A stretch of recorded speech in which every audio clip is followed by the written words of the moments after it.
وزیراعظم محمد شہباز شریف کی زیر صدارت ہواوے ٹیکنالوجیز کے ساتھ پاکستان کے 3 لاکھ نوجوانوں کو ICT ٹریننگ کی فراہمی کے حوالے سے جائزہ اجلاس میں ہواوے ٹیکنالوجیز کے وفد کے ارکان کی شرکت۔ اجلاس میں نوجوانوں کو ڈیجیٹل مہارتوں سے آراستہ کرنے اور IT کے شعبہ میں عالمی معیار کی تربیت فراہم کرنے کے لیے مختلف اقدامات پہ تبادلہ خیال کیا گیا۔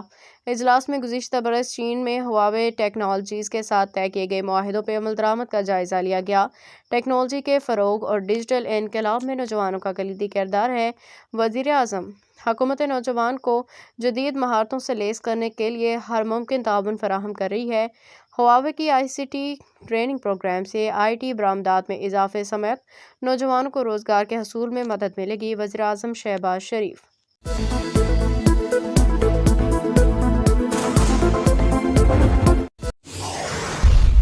دبئی ICC چیمپئنز ٹرافی 2025 کے فائنل معرکے میں بھارت نے نیوزی لینڈ کو 4 وکٹوں سے ہرا دیا۔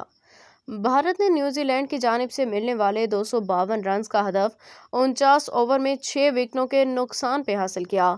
کپتان روہت شرما 76 رنز کے ساتھ نمایاں رہے۔ بھارت کی جانب سے اننگز کا آغاز کپتان روہت شرما اور شبھمن گل نے کیا۔ اوپننگ جوڑی نے ذمہ دارانہ بلے بازی کا مظاہرہ کرتے ہوئے 105 رنز کی اننگز کھیلی، تاہم شبھمن گل 31 رنز بنا کے مچل سینٹنر کی گیند پہ کیچ تھما بیٹھے، جبکہ دوسری وکٹ ویرات کوہلی کی گری جو محض 1 رن بنا کے مچل بریسیول کی گیند پہ LBW آؤٹ ہو گئے۔ بھارت کو تیسری وکٹ 122 کے مجموعی سکور پہ گری جب کپتان روہت شرما 76 رنز بنا کے آؤٹ ہو گئے۔ چوتھے نمبر پہ شریاس ایئر 48 رنز بنا کے کیچ تھما بیٹھے۔ بھارت کے 5واں نقصان اکشر پٹیل کی صورت میں اٹھانا پڑا جو 29 رنز بنا کے پویلین لوٹ گئے، جبکہ چھٹی وکٹ ہاردک پانڈے کی گری جو 241 رن کے مجموعی سکور پہ 18 رنز بنا کے کیچ تھما بیٹھے۔ نیوزی لینڈ کی جانب سے مچل سینٹنر اور مائیکل بریسیول نے 2-2 جبکہ کائل جیمیسن اور روچن رویندرا نے 1-1 وکٹ حاصل کی۔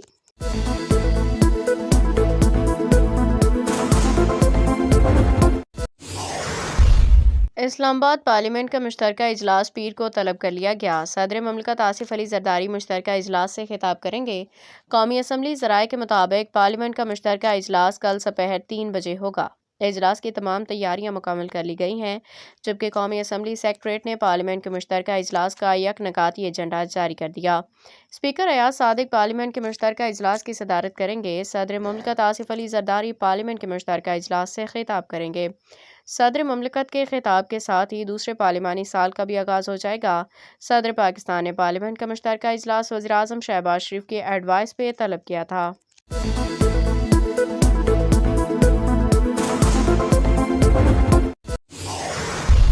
لندن برطانیہ کے شاہی محل ونڈسر کیسل کے اسٹیٹ اپارٹمنٹس میں 1000 سالہ تاریخ میں پہلی بار افطار کا اہتمام کیا گیا، جو بین المذہب ہم آہنگی اور سماجی اتحاد کی ایک روشن مثال بن گیا۔ افطاری میں 350 مسلمان شریک تھے۔ افطار کے لیے جمع مسلمانوں کے لیے سینٹ جارج ہال میں دسترخوان بچھایا گیا جو ریاستی مہمانوں کے لیے مختص ہے۔ افطار سے پہلے ونڈسر کیسل میں مغرب کی اذان بھی دی گئی۔ اس موقع پہ مسلم کمیونٹی، معززین و مختلف مذاہب کے رہنما ایک ساتھ روزہ افطار کرنے کے لیے جمع ہوئے۔ یہ محض ایک افطار نہیں تھا، بلکہ ایک ایسے معاشرے کا تصور کو تقویت دینے کی ایک عملی کوشش تھی جہاں مختلف مذاہب، ثقافتیں، روایات ایک دوسرے کے ساتھ احترام اور ہم آہنگی کے ساتھ جڑے ہوں۔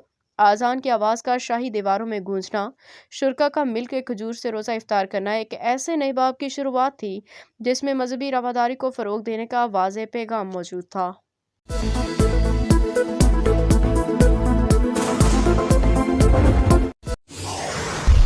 چین نے پاکستان کے ذمہ $2 ارب رقم کی واپسی کی مدت میں 1 سال کی توسیع کر دی۔ ARY نیوز کے مطابق پاکستان کے معاشی استحکام اور بحالی کے لیے چین کا تعاون جاری ہے۔ چین نے پاکستان کے ذمہ $2 ارب رقم کی واپسی کی مدت میں 1 سال کی توسیع کر دی۔ وزارت خزانہ کی چین کے $2 ارب قرض کی مدت میں توسیع کی تصدیق کر دی گئی ہے۔ وزارت خزانہ کا کہنا ہے کہ $2 ارب سے زر مبادلہ کے ذخائر مضبوط رکھنے میں مدد ملے گی۔ واضح رہے کہ چین کے $2 ارب قرض کی واپسی کی مدت 24 مارچ کو پوری ہو رہی تھی۔ خیال رہے کہ صدر مملکت آصف علی زرداری کے دورہ چین میں چین نے پاکستان کے استحکام اور ترقی کے لیے مکمل حمایت کا اعادہ کیا تھا۔